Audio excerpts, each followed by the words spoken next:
ಇತ್ತೀಚೆಗೆ ರಿವೀಲ್ ಆಗಿರುವಂತಹ ಧ್ರುವ ಸರ್ಜಾ ಗೆಟಪ್ ಮಾತ್ರ ಸಖತ್ ಹಾಟ್ ನ್ಯೂಸ್ ಆಗಿಬಿಟ್ಟಿದೆ. ಒಂದು ಫಿಯರ್ಸೆಸ್ಟ್ ಅವತಾರದಲ್ಲಿ ಕಾಣಿಸಿಕೊಂಡಿದ್ದಾರೆ ಧ್ರುವ.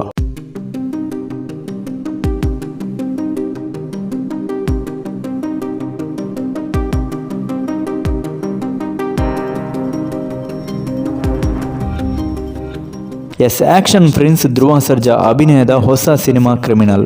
ಈ ಸಿನಿಮಾವನ್ನ ಕೆರೆಬೇಟೆ ಡೈರೆಕ್ಟರ್ ರಾಜ್ಗುರು ನಿರ್ದೇಶನ ಮಾಡ್ತಿದ್ದಾರೆ. ಮನೀಷಾ ಅವರು ಗೋಲ್ಡ್ ಮೈನ್ಸ್ ಟೆಲಿಫಿಲ್ಮ್ಸ್ ಮೂಲಕ ಅದ್ದೂರಿಯಾಗಿ ಪ್ರೊಡ್ಯೂಸ್ ಮಾಡ್ತಿದ್ದಾರೆ. ಆಕ್ಚುಲಿ ಈ ಸಿನಿಮಾದ ಶೂಟಿಂಗ್ ಸಖತ್ ಸ್ಪೀಡ್ ಆಗಿ ನಡೀತಿದೆ. ಇತ್ತೀಚೆಗೆ ಕೆಲವೊಂದು ಮೇಕಿಂಗ್ ಸ್ಟಿಲ್ಸ್ ನ ರಿವೀಲ್ ಮಾಡಿದ್ರು. ಧ್ರುವ ಸರ್ಜಾ ಸಖತ್ ರಾ ಅಂಡ್ ರಗಡ್ ಲುಕ್ ನಲ್ಲಿ ಕಾಣಿಸಿಕೊಂಡಿದ್ದಾರೆ. ಧ್ರುವ ಫ್ಯಾನ್ಸ್ಗೆ ಈ ಸಿನಿಮಾ ಮಾತ್ರ ಫುಲ್ ಮೀಲ್ಸ್ ಅಂತಾನೆ ಹೇಳ್ಬಹುದು.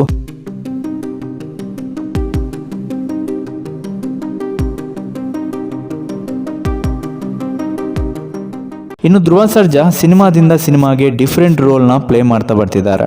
ಈ ಹಿಂದೆ ಮಾರ್ಟಿನ್ ನಲ್ಲಿ ಇಂಟರ್ನ್ಯಾಷನಲ್ ಡಾನ್ ಆಗಿ ಟೆರಿಫಿಕ್ ಲುಕ್ ನಲ್ಲಿ ಕಾಣಿಸಿಕೊಂಡಿದ್ರು, ಅದು ಕೂಡ ಡ್ಯುಯಲ್ ರೋಲ್ ನಲ್ಲಿ. ಹಾಗೇನೆ ಪ್ರೇಮ್ ನಿರ್ದೇಶನದ ಕೆಡಿ ಸಿನಿಮಾದಲ್ಲೂ ಧ್ರುವ ಸರ್ಜಾ ಅವರನ್ನ ರೆಟ್ರೋ ಲುಕ್ ನಲ್ಲಿ ನೋಡಬಹುದು ನೀವು. ಈ ಸಿನಿಮಾ ಇದೇ ಏಪ್ರಿಲ್ 30ಕ್ಕೆ ರಿಲೀಸ್ ಆಗ್ತಿದೆ. ಆದ್ರೆ ಇದೀಗ ಕ್ರಿಮಿನಲ್ ಆಗಿ ರೆಡಿ ಆಗ್ತಿದ್ದಾರೆ ಆಕ್ಷನ್ ಪ್ರಿನ್ಸ್. ರಾ ಅಂಡ್ ಫಿಯರ್ಸೆಸ್ಟ್ ಅವತಾರದಲ್ಲಿ ಕಾಣಿಸಿಕೊಂಡಿದ್ದಾರೆ. ಈ ಲುಕ್ ಮಾತ್ರ ಧ್ರುವ ಸರ್ಜಾ ಅವರಿಗೆ ಸಖತ್ ಸೂಟ್ ಆಗುತ್ತೆ. ಒಟ್ನಲ್ಲಿ ಕ್ರಿಮಿನಲ್ ಸಿನಿಮಾವನ್ನ ಈ ವರ್ಷ ಎಂಡ್ ಅಲ್ಲಿ ಎಕ್ಸ್ಪೆಕ್ಟ್ ಮಾಡಬಹುದು.